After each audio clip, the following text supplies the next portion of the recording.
the thing will cause a problem. And then my phone will remove we go and answer my call. Every evil you support, must you support evil because that person is your relation? Hold on, let me play this. Then I'll leave here after this. And after this, so let's play this. This is Gentle's call conversation with one of his men. Let's see how we can play this now. I don't know if this will be the best way so that all of you will be able to hear it. Connected. I'm stressed out today. I'm there to rest, but I had to do this. Attempt to poison in case you What can I mean? You have one the poison you. Now, I'm there. Hold on, let me play it. Odika MP gave me it too loud. So listen. Poison now. Ebe ha dị n'ọharie ihe ọ bụrụ ndị ka ha riri mmanya ka ha nwụrụ ha ekwesịghị inwe onye butere dị mmanya na Emago odogwa na to bomba to bomba one isi every hour ana there. No. Yeah, the important to know about the thing. These are some of his boys, so they are giving information out. Enough after off of you.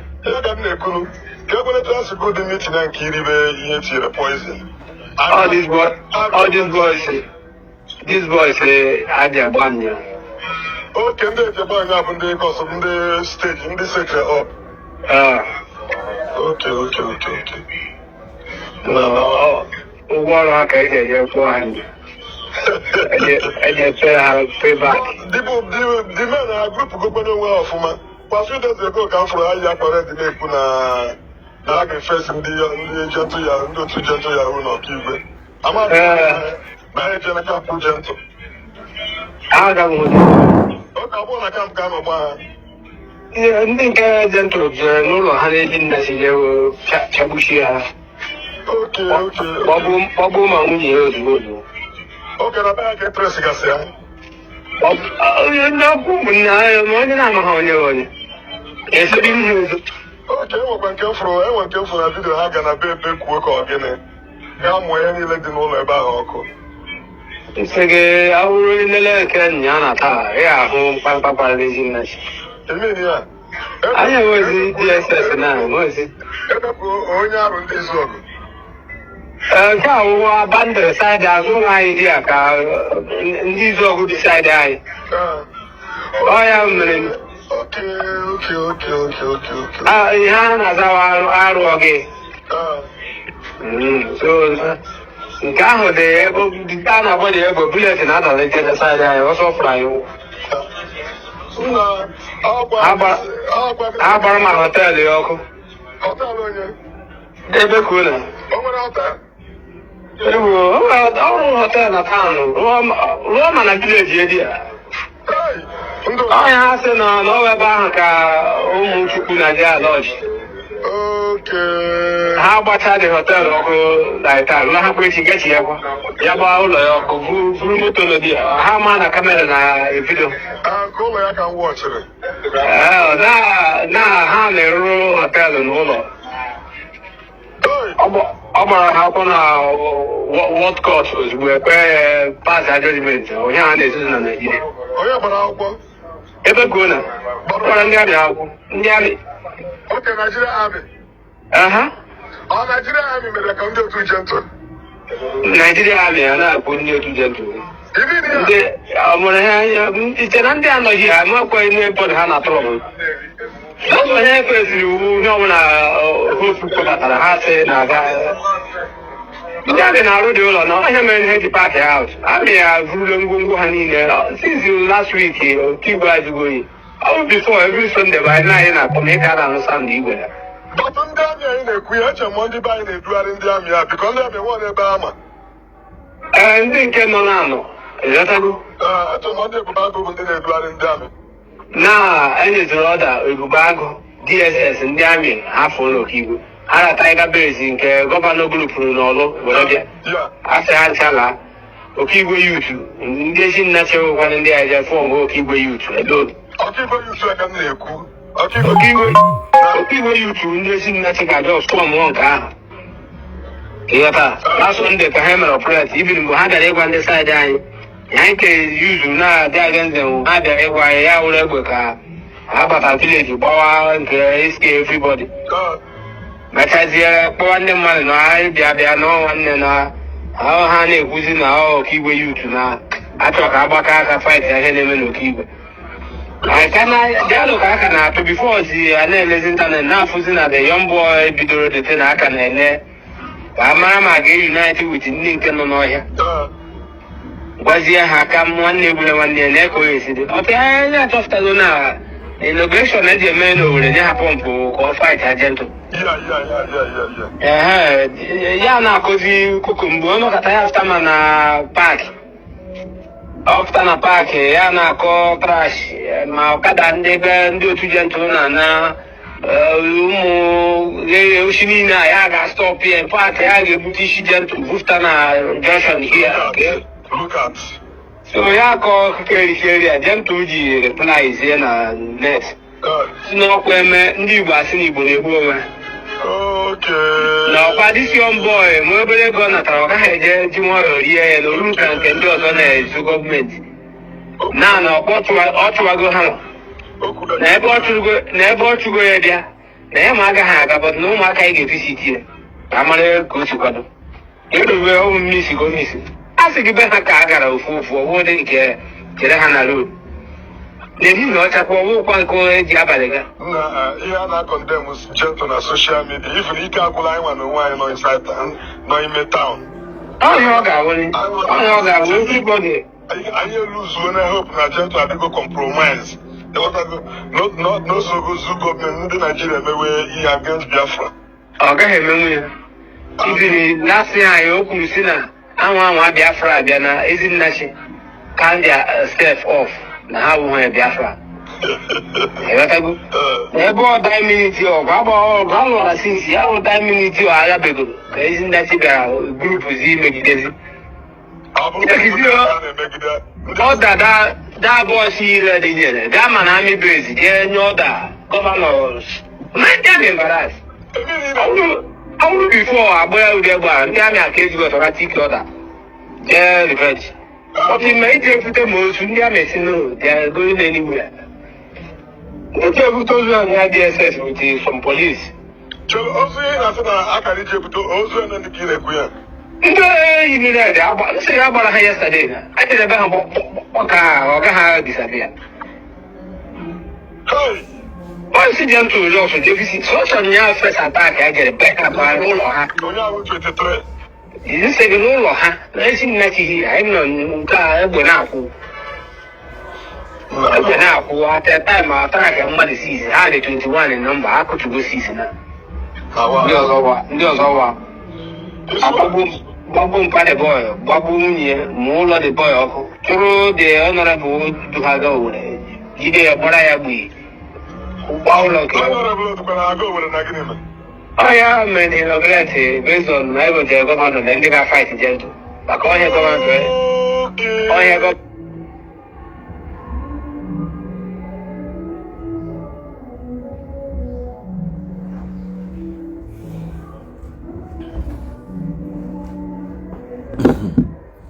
So guys, let me still play more.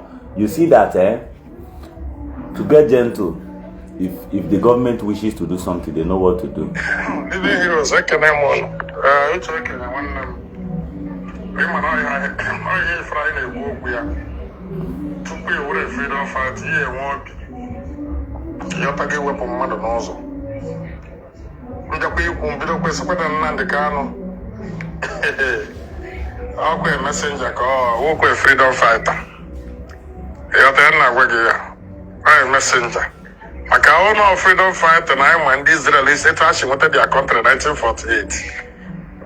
America, the way they get their country in 1801. UK, before they became this United Kingdom, the way they fought. France, People died. Saboteurs were killed. Military, military uniform, that sabotage were killed. These people are military, Biafra Liberation Army. Boy, I have put their duty post, JJ commit with crime. How do you take it? The repercussion is death. The video had area just for them to find a massive video. The water go. I would see me a pussy yike. I do may live a life of betrayal. Come on, may betray one day. I resign. I'm a poor uno. I want a mother Basan Katamburia JBO knows someone on the name. On a group of non-emia. Come on, resign. I'm poor uno. And your brothers keep academic. Let me stop this here because I think these ones are not necessary.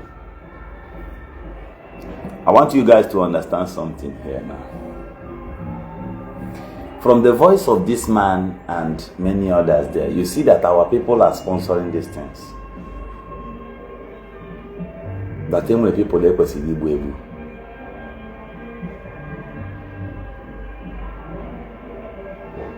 you are living abroad. You are giving order. You are not a betrayer. Some people come back, you idiot. Lotta here. Come back here. Chiruma can get this place. Kebu 2 or 3 of your children. Bupugi wishi. Bomu yegana.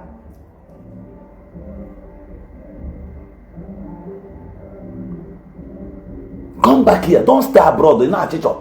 You see those idiots who be charged, many of them be outside in a Jade state that is busy lighting up Imo State.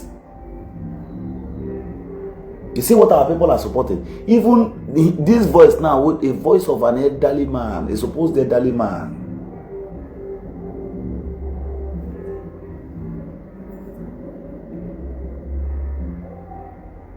The only place, freedom, the only place,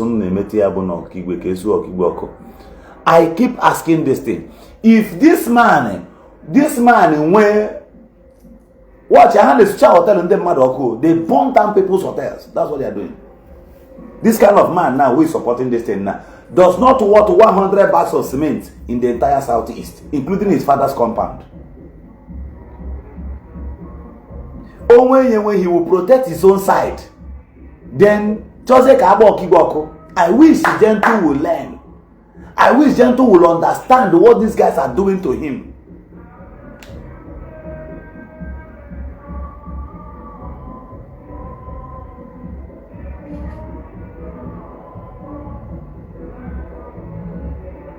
All of them. How would they feel if Gentle, right? Gentle, please do this thing. Pick one of your sponsors. Don't tell him. Don't tell him. Diga your men. They say, parents on your can you watch how many betrayers know how an email? Don't seek for their opinion. Just the same grace I in the Ghana, Babushi innocent people. Lay one of your big sponsors, Babu Mea, Babu Mpea, Babu Munia for. Blow them. Then you lot a banquet. Behave as if you don't know. You will see quarrels amongst themselves. They would want to sell you that time. It is that same minute they would want to betray you. Even though the thing no concern you, that's what they would do. They hide, many of them hide under WhatsApp platforms. And it is high time people begin to dish out information of these idiots so that we know them in Igbo land. Very soon, what I'm going to start doing now will fear you, to fear many of you. If you're one of the people who sponsors and support this thing, if you comment and support it, I will screenshot your comments, bring your picture, attach the both of them, post it on the internet, called Wafo. So that you'll be on hiding. You cannot hide this, and when they sack you. Your people begins to be careful of you, because let me tell you, through those commenters, you get people that are busy kidnapping their uncles in Anambra, in Omaya, in Abia, in River State, in every other place. They are the same people commenting. The Bible says that an evil man out of the evil treasures of his heart brings forth evil tidings. Then an evil man, he said a good man out of the good treasures of his heart brings forth good tidings. Nobody, no genuine person, nobody that is genuine 100% that will support the killing of his brothers outside his brother, the killing of any other person. No genuine person will support it. It is when you are ungenuine that you support things that are not genuine.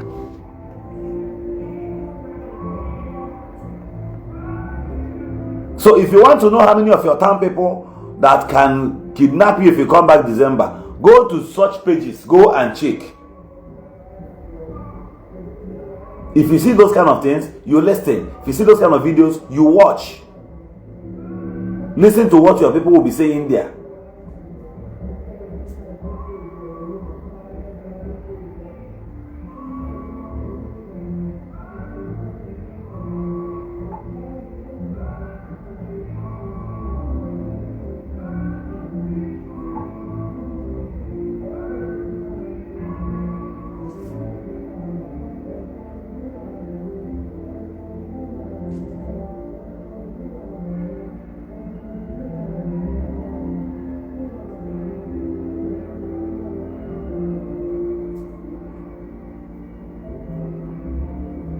Look at what Umoma, the so-called Umoma claimed. They posted and said that that the video circulating on social media, that the men, that those boys were not dead, damage control, but that they were injured. You see how they are taking risk.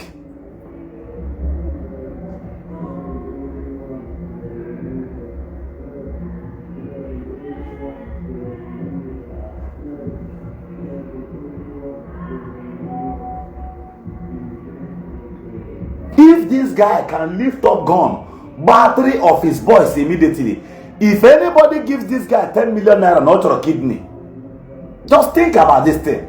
If somebody should give Gento 10 million naira not your kidney, with 10 million naira here,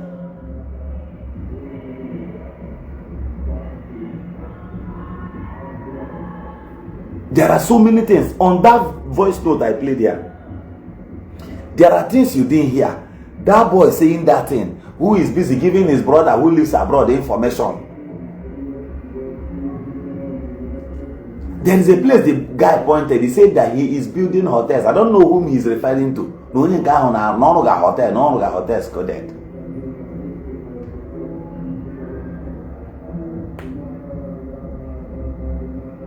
If we have our people name it, you see what is going on. So if they give him 10 million naira, that's for kidney or parts. So their own blood, their own brother. So what made these people betrayal is that it is, if that thing is a law and they never before, would they have the courage to do so? Ordinary cell phone. And these are your brothers because they are all from nearby villages and all that. Then other people who believe in Abu, why did Gento shoot them once and more there?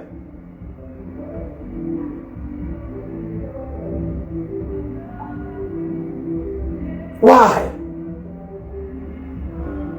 These are your own brothers. These are your own people. OCC can range like this. Chufu send them mad on Aba. OCC can 6 banks one day in Aba. Buta Matonimas, brew many people. Nego. I'm not too able that time. But let me sing this song to you. It is one of my songs. Also, Nani Chineke kaga tu egu. Egu Chineke na tume. Egu Chineke odiga tugi. Egu Chineke na tume. Obiasi. Chitakwanu eze Herod onye ujiri onwe ya mere chi. Chineke meri buru tụọ ya. Egwu Chineke na-atụme. Brother nani Chineke ka ga-atụ egwu ya. Egwu Chineke na-atụ ndị ya. chetakwa Nebukadneza onye jiri arụsị mere chi ya. Chineke mere ọ dịka n'ọhịa. Egwu Chineke na-atụ ndị ya. Brọda, naanị Chineke ka a ga-atụ egwu. Naanị Chineke ka a ga-atụ egwu. Chetakwa n'otokoto nwanne onye jiri anụ mmadụ mere eri ya. Chineke mere ọnwụọ na mkpọrọ. Egwu Chineke na-atụ ndị ya. Brọda, naanị Chineke ka a ga-atụ egwu ya. Egwu Chineke na-atụ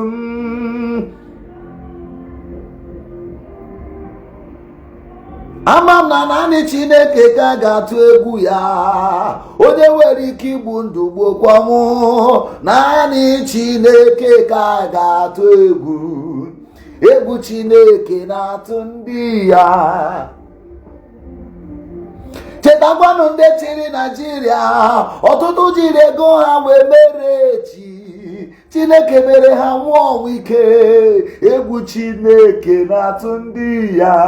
Egwu Chineke ọ dịghị atụ gị. Egwu Chineke na-atụ ndị ya. Chukwu onye ahụ nwere ike igbu ndụ gboro m ọnwụ. Egwu Chineke na-atụ m. Naanị Chineke ka a ga-atụ egwu. Egwu Chineke na-atụ m. Cheta n'oge osisi ka nkụ o jiri AK-47 mere chi ya. Chineke mere ọnwụ ike. Egwu Chineke na-atụ ndị ya. A lot. People have existed more dangerous than you. At the end of the day, grace opened and swallowed them. All of you who derive joy in this evil, all of you who derive joy in this evil comes together and reduces you. Many of you, man, another person will inhabit it. It doesn't matter. Do you know that they even bad some of these their boys, except their commanders, when they need phone? That was why that boy had hunger of phone, no general phone now. Some of them with small phones, small Nokia touch, that's all. They don't want them to have access to internet, so they don't listen to people like us who will speak to them and they will run and leave that place. If our government is up and doing, funny enough, when somebody comes and surrender by himself,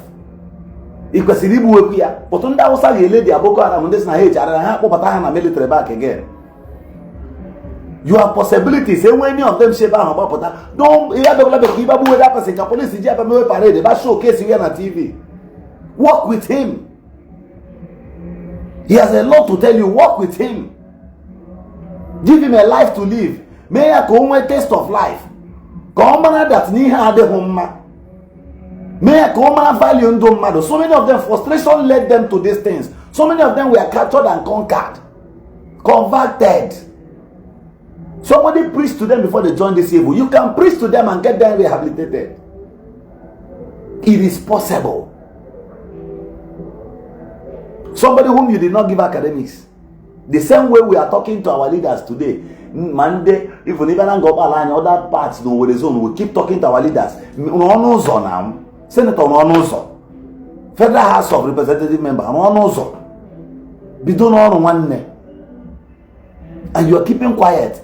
These mushroom terrors you are grooming today, these people you are looking down upon. And I don't want it to come close to me. Let him go as far as not nobody. I don't care, because you are in Federal House of Representative. When that wolf or that monster arrives, you can no longer come to your village. Send people to school.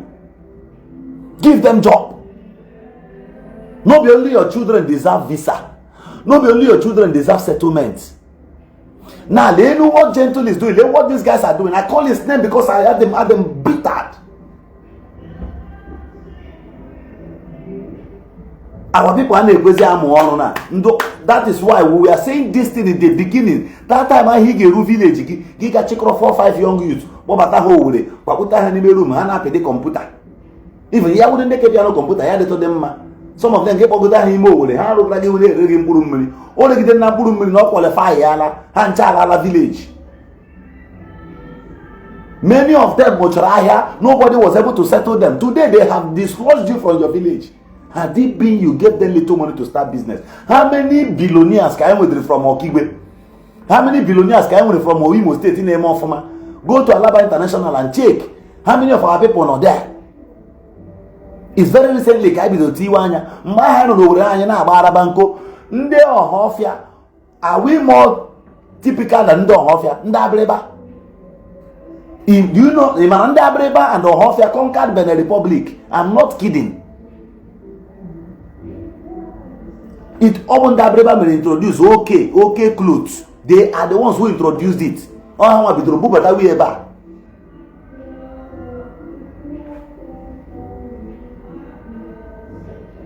Do you see this kind of crime there? Because they are busy. Even with parts in Abreba, some parts of Ohofia, some part of Akani, they got there, you don't see young boys. It's not as if anything happened and swept them away. All of them are in the city of Aba, Benin Republic, Togo. Now, Bambondabia State, when that particular place, they are doing very, very well there. Where are you guys? Uno village that time. Now, cause a problem. Your fathers were supporting evil. Mpaga no, shibe, or talk on an alaya, on who we do plan make it there.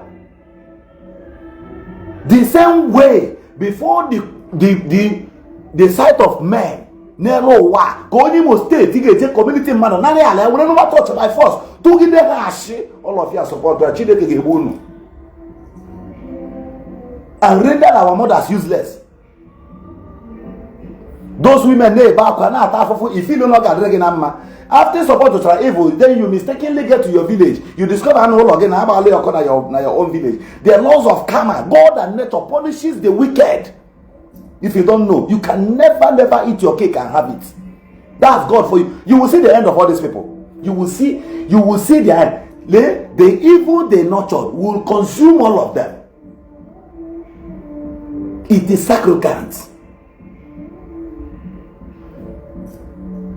The day this evil they have given back to, you see all of them who were busy, who are rubbish, that Governor is trying to hinder development in his place. Who is trying to do that? Some of them were even titling me to be a hungry man, and I was looking at these idiots. In real life, I encounter them every day. Real life,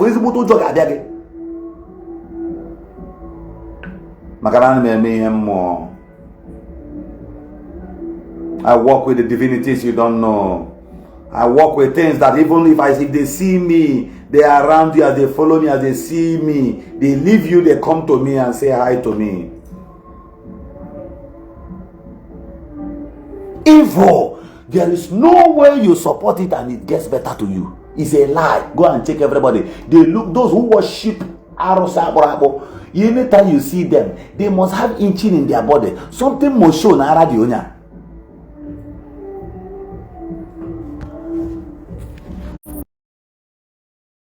Here. Very, very wicked people.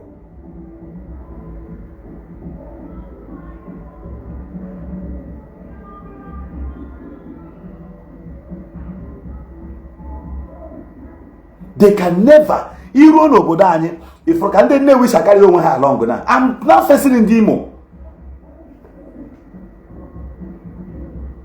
It will big guy, it will billionaire. You are a billionaire in Chad, in Japan, in this and that, Igbo Imo State. A lot of the empowerment you should give to your people. You squander it. This one said you are like a madman now. Okay? Yeah, come on, get out from here. Jegwaya your father. Jegwaya your miserable father. That failed to give you quality education and sound upbringing. Idiots. Some of them blame their father. These days, I read one book a few days ago. He said, why you blame an idiot? To blame his parents. Who never told him that it is wrong to be an idiot? Because these parents say, I afford that they sell Igbo, they sell weed, and their children are joining near weed, near drug. Their children if their father is not there, their children are about to Join brother, how much is here 2,000 or we 2,000 naira nyegi? Are their fathers not idiots? Bringing up children, what 11 years. The quality education and sound of bringing that child could inherit from the go and check anywhere, any man, Regi Igbo, where married man, near drug, where family man, Munya de so near that thing. They may be progressing right now, but they are grooming monsters. This is the truth. Accept truth or you die on it. Your ignorance is wogi that day. Even though Minangura Tibo, you take somebody else about that Tibo, or eat a river area cigar and kai and open where I don't that kai. Don't smoke that thing and drink that kai rejoice, you know. You see that little boy watching you smoking that thing, who smoke funnel. On your he during his own time is funnel, and no more Ishibakaya in that same street.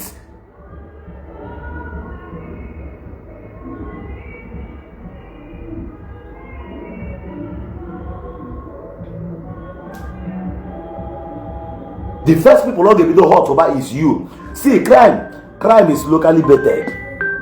Crime is locally bettered. I will call you back, Emeka. I will call you shortly. I'm on your missed call. I will call you. Crime is locally bettered if you don't know. Crime is a local something. No crime is international. Crime starts locally. Crime in your area, people who steals.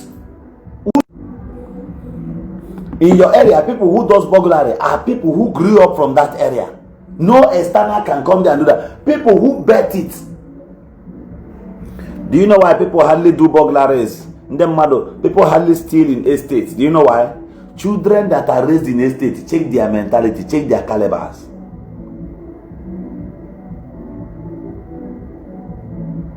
People in this part of the world live their lives multiculturally.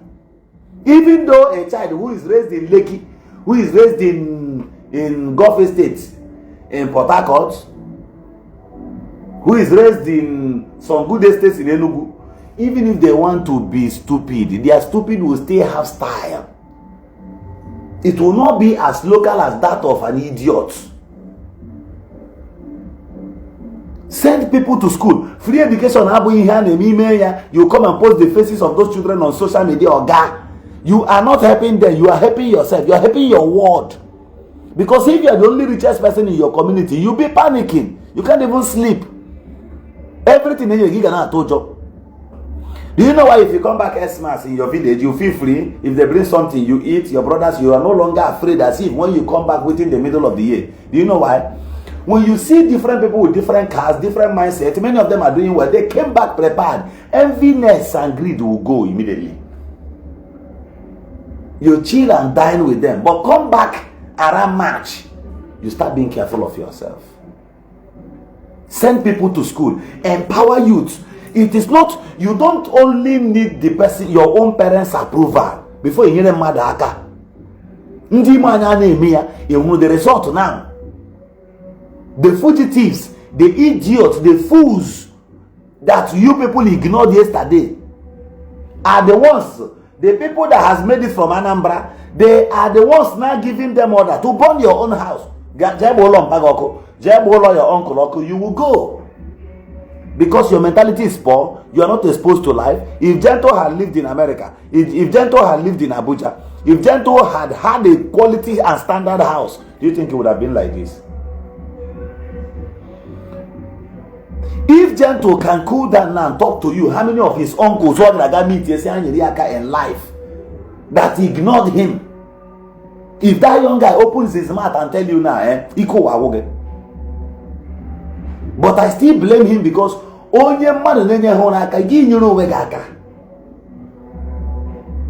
you should have helped yourself. So if you like, ignore everybody around you, ignore them, let the people see you as a liability around them. The moment your cousins start seeing you, you will go there, go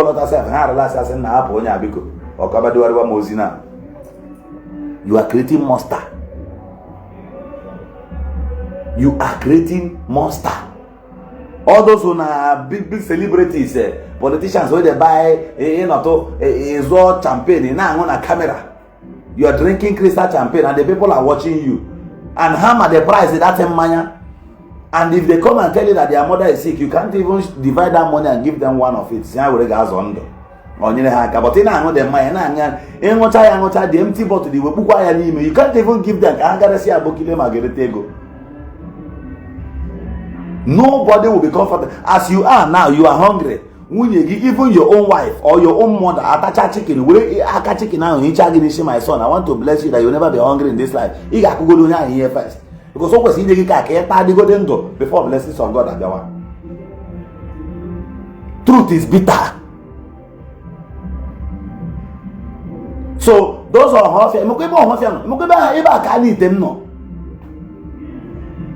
why do they use Abakaliki people? Why do they use Abakaliki? Go to those camps now. How many Newe people, how many Anambra people will you see there? All the others sont out. And the number will be low. It will be of low percentage. I'm telling you nothing but the gospel truth. They will always use Nebonyi, typical Nebonyi people, because they know you. You know what they call the Abakaliki people? They see you as only bush. They see you as somebody who is not educated. But I pray the governor realizes and start breaking hearts in academics. Instead of that, you start paying your people salary. If I be the governor of Ebonyi State, I will be paying my people salary. Typical villagers, if you go to school, I'll be paying salary. I'll give you a life to live. To break that record. The more people are educated, the more they stay away from ignorance and selfishness, the more safe the society becomes. Then the more people have something doing, the more you have a conducive environment. Shortly,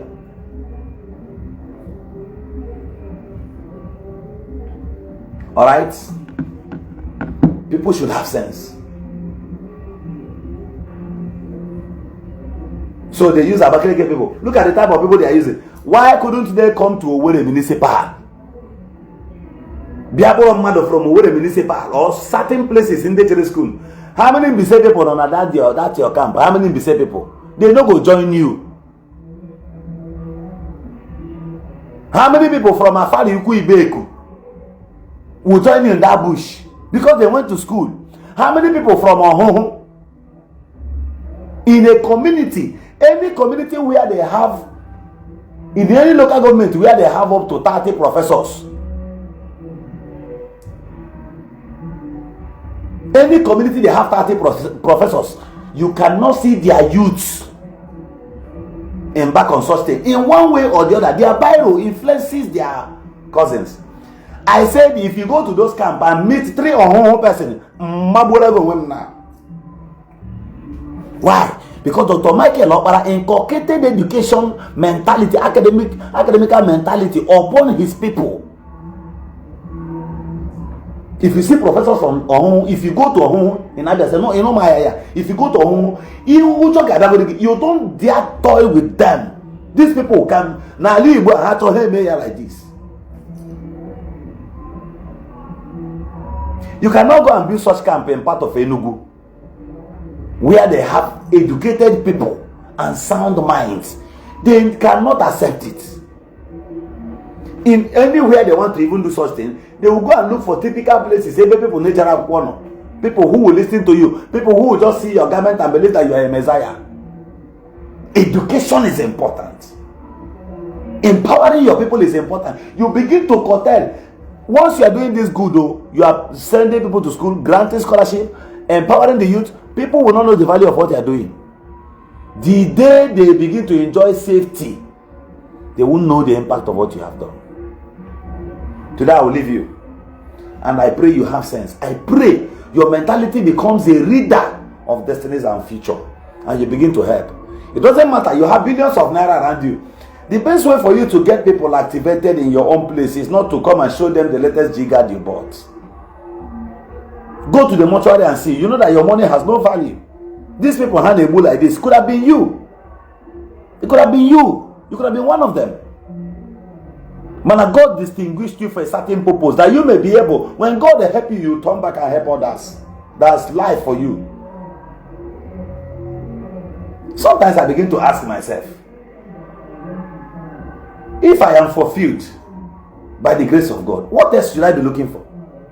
Is it not to change? Is it not to impact in humanity? Or Igbo man where they produce a G-Guard for me and you? Can you see any of them fleet those cars in their compounds? They don't do it. But you here, what do you do? My name is Governor Ezoko. This is where I will leave you tonight.